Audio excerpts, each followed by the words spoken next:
Balak nyo muna dyan para wala nang ano po.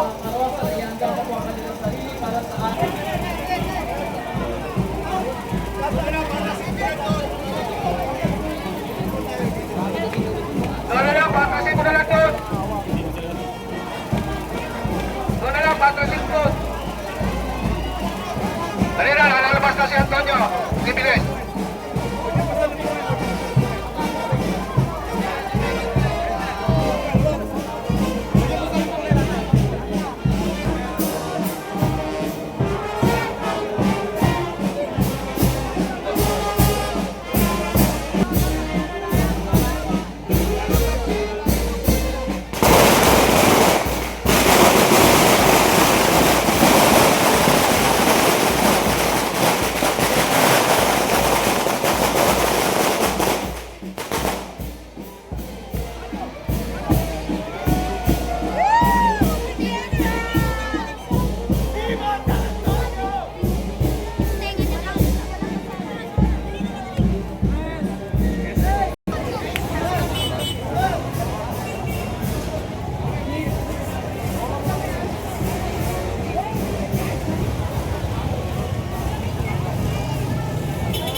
Nakiusap po kami na ayusin po natin ang pila.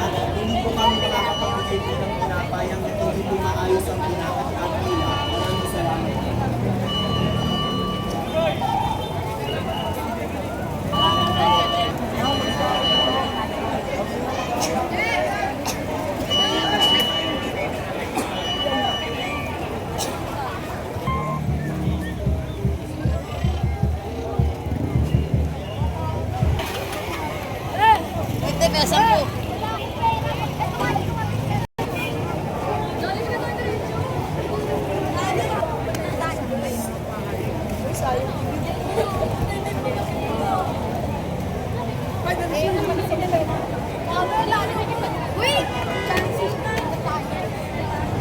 Daan po ang kalye. Bigyan po natin ng daan po ang kalye para sa dadaanan po ng karosa. Bigyan po natin ng daan po ang kalye.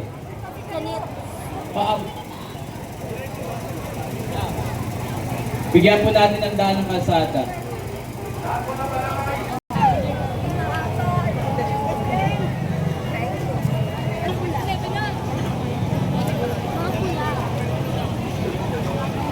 Pag-iusap po, wala po dyan sa stage po. Pag-iusap. Pakitabi na lang po dyan, sinira ka na sa lang po para po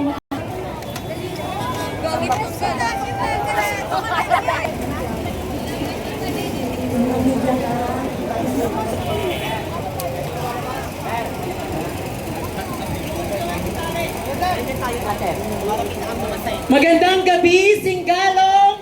Magandang gabi, mga deboto ni San Antonio! Atin na pong sisimulan ang ating Grand Franciscan Procession ng Assisi, ang pistang parokya sa karangalan ni San Antonio de Padua. Kundi pati ang mga dakilang Fransiskanong Santo na nagbigay ng pangangaral, paglilingkod na walang hanggang ang pag-ibig sa Diyos. Arkanghel.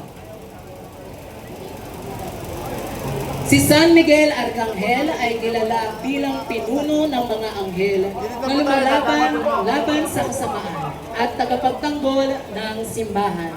Sa tradisyon, bago ang kapistahan, Third Order of Saint Francis.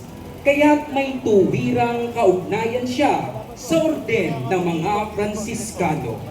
Namuhay siya ng simple bilang peregrino at naglingkod sa mga nagpagmamahal, may hirap at nagduroke ay naging huwaran ng kababaang loob. Pagtitiwala siya sa mga Muslim sa Andalusia.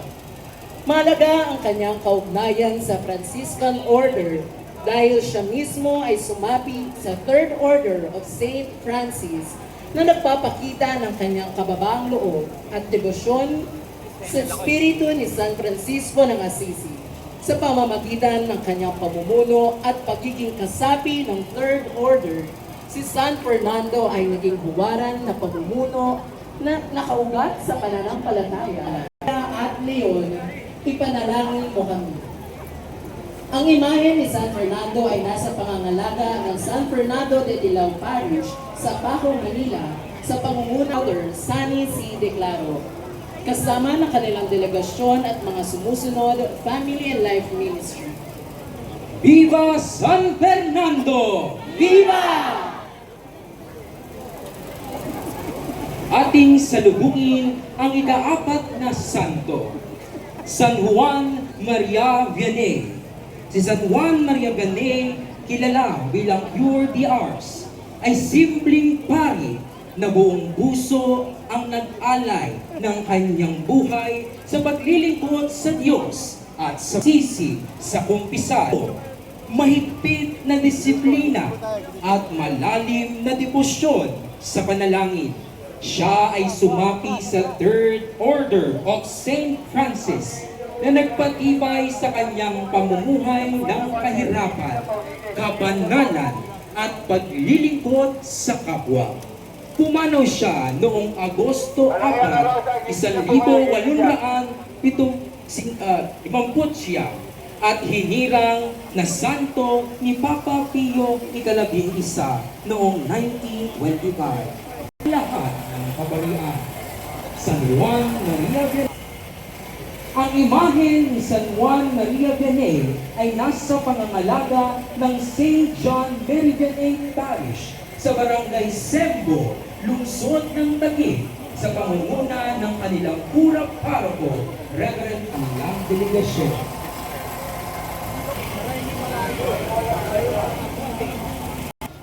Ng Papa ng Eucharistia dahil sa kanyang pagtuturo at pagpapalaganap ng madalas na pagtanggap ng komunyon, lalo na para sa mga bata.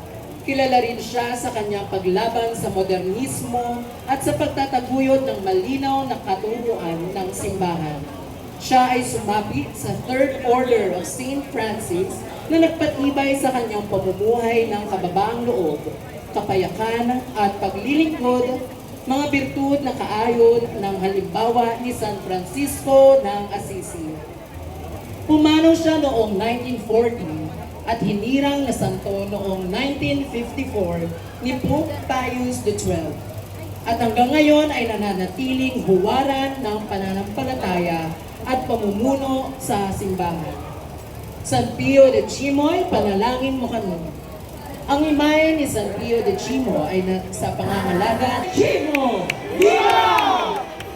Veronica Gilian ay isang noong Hulyo 1720 lalim na mitisismo at sa pagtanggap ng stigmata na nag-uugnay sa kanya kay San Francisco ng Assisi na siya rin unang santo na tumanggap nito.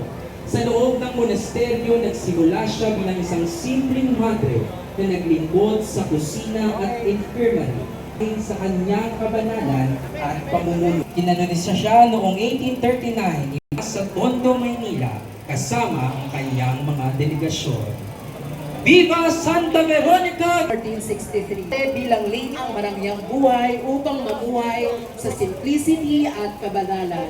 Bilang kasapi ng Franciscan family sa pamamagitan ng Poor Clares, namuhay siya. Naging abes siya sa kanilang monasteryo, guro at manunulat ng mga espiritual na aklat at kilala rin bilang patron ng mga pintor at guro. Ating salubungin si San Bernardino ng Siena. Siya siyang makapangyarihang mangangaral noong 15 siglo na ipinanganak noong 1380 sa Italy at pumanaw noong 1444. At sa matinding debosyon sa pangalan ni Jesus na madalas niyang isinusulat sa pangangaral upang magbigay inspirasyon sa libo-libong tao sa buong Italia. Kinanonisa siya noong 1415 ni Papa Nicolas Ikalima at ipinagdiriwang tuwing Mayo 20 bilang huwaran ng isang Franciscano na buong San Bernardino ng Siena. Ipanalangin mo kami. Ang imahe ni San Bernardino ay nasa pangangalaga. Viva San Bernardino ng Siena! Viva! 68. Kilala siya sa pagtanggap ng stigmata at mga sugat ni Kristo na naging tanda ng kanyang malalang kasabi ng Capuchin Franciscans. Namuhay siya sa diwa, bilocation at gift of prophecy na nagdalataya sa kanyang monasteryo sa San Giovanni Rotondo. Kinanunsa siya ni Papa Juan Pablo noong 2002 at hanggang ngayon ay kilala bilang huwaran ng isang Franciscano na puspos ng debosyon, sakripisyo at pagmamahal. Ang imahe ni Padre Pio ay nasa pangangalaga ni Rian Sanchez mula sa Sampaloc, Maynila kasama ng kanyang delegasyon. Viva San Pio ng Pietrelcina! Viva! Fernando de Carpio. Siya ay isa sa mga unang martir ng Franciscan Order. Pinugutan ng ulo sa Morocco noong Enero habang napangangaral ng Ebanghelyo. Kasama ng mga kapwa proto-martyrs ay naging inspirasyon kay San Antonio de Padua upang sumapi sa Franciscan Order pananampalataya at sod ng may kawayan pa ng kanyang delegasyon. Viva San Berardo! Viva! Ang ating susunod na santo ay si San Buenaventura. Si San Buenaventura, kilala bilang Dr. Serapicus, ay isang dakilang teologo at siya ay patron ng mga teologo, pilosopo at mga katolikong paralan. May kaugnayan siya kay San Antonio de kasaksi sa Himalang na nanatiling buo ang dila ni San Antonio bilang buksan ang kanyang libingan, patunay na kabanalan ng kanyang Real del Oriente, OFS mula sa Barangay ko. Sa pangangaral at pag-aral upang itanggol ang pananampalataya laban sa maling aral. Ipinanganak siya sa Caluerga, Spain at bumanaw sa Bologna, Italy. At ipinagdiriwang tuwing Agosto 8. Kilala siya bilang patron ng mga astronom. Siya kay San Francisco ng Asad ng mga bagong order na nagbibigay buhay sa simbahan sa ika-13 siglo. Sisanin mo kami. Ang imahe ni Santo Domingo ay nasa pangangalaga ni Brother Glenn Gonzalvo mula Maynila kasama ng kanyang delegasyon. Viva Santo Domingo! Na nakatuon sa pamumuhay ng kahirap sa pangangalaga ni Brother Cedric Hernando mula sa lungsod ng Quezon kasama ng kanyang mga delegasyon. Santa Clara de Assisi, ipanalangin mo kami. Viva Santa Clara! Viva! At ng orden ng mga Franciscano na nakatugon sa kahirapan, kababaang loob at pagmamahal sa lahat ng nilalang. Kinanonin siya bilang ni Papa Gregorio Ikasyam noong October 4. May kaugnayan siya kay San Antonio de Padua sapagkat si Antonio ay sumati sa orden na kanyang itinatag at naging huwaran ng pangangaral at kabanalan. Bilang kauna-unahang Franciscano na magturo ng teolohiya, Francisco ay patron ng Italia na mga at ng mga ecologists na nagpakita ng malalim na pagkakaisa ng tao at kalikasan sa ilalim ng pag-ibig ng Diyos. San Francisco ng Assisi, Viva San Francisco! Viva! At ngayon, ang ating uling santong ipapakilala, ang star ngayong gabi.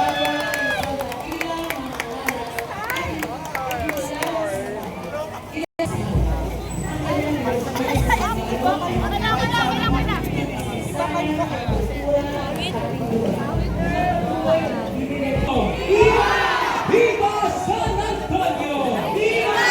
Viva San Antonio! Viva!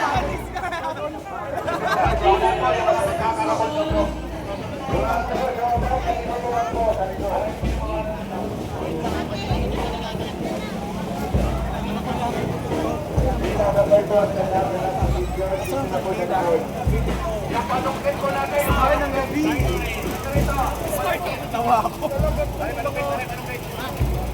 Kasi pinakilala ko sa store ng gabing ito.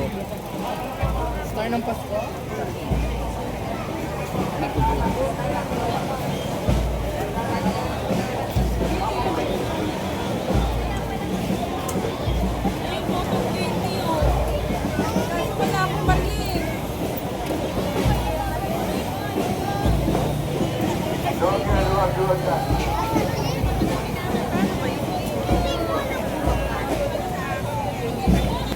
Eh, tewa ko mo nga pag ito yung cotton candy.